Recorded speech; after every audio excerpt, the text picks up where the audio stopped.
Ruth Chapter 2.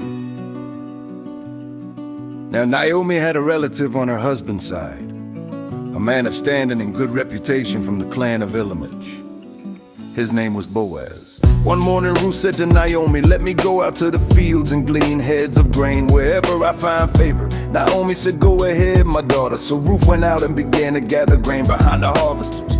And as it happened, she found herself working in the field belonging to Boaz, a man from Elimelech's family. Just then Boaz arrived from Bethlehem and greeted the harvesters. "The Lord be with you, the Lord bless you," they answered. Then Boaz asked the overseer of his harvesters, "Who does that young woman belong to?" The overseer replied, "She is the Moabite woman who came back with Naomi from Moab. She asked if she could gather the leftover grain behind the harvesters. She's been working hard from morning until now, except for a short rest." So Boaz went over to Ruth and said, "Listen, my daughter, don't go and glean in another field. Stay here with mine. Watch where my men are harvesting and follow along after the women. I've told the men not to touch you. And whenever you're thirsty, go and drink from the jars they fill." Ruth bowed down to the ground and said, "Why have I found such favor in your eyes that you notice me a foreigner?"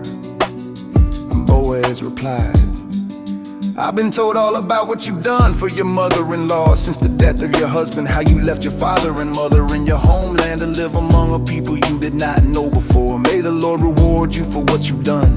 May the God of Israel, under whose wings you have come to take refuge, richly bless you."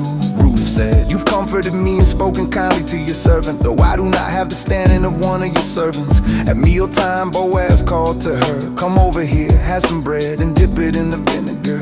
So she sat with the harvesters and he offered her roasted grain. She ate all she wanted and even had leftovers when she got up to glean again. Boaz gave orders to his men, "Let her gather among the sheaves and don't stop her. Pull out some stalks from the bundles and leave them for her to pick up. Don't rebuke her."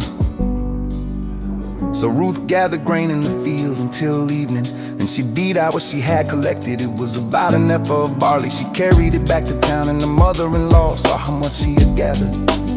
Ruth also gave her the leftovers from her meal. Naomi asked, "Where did you glean today? Where did you work? Blessed be the man who took notice of you." Then Ruth told her mother-in-law about the one whose field she'd worked in.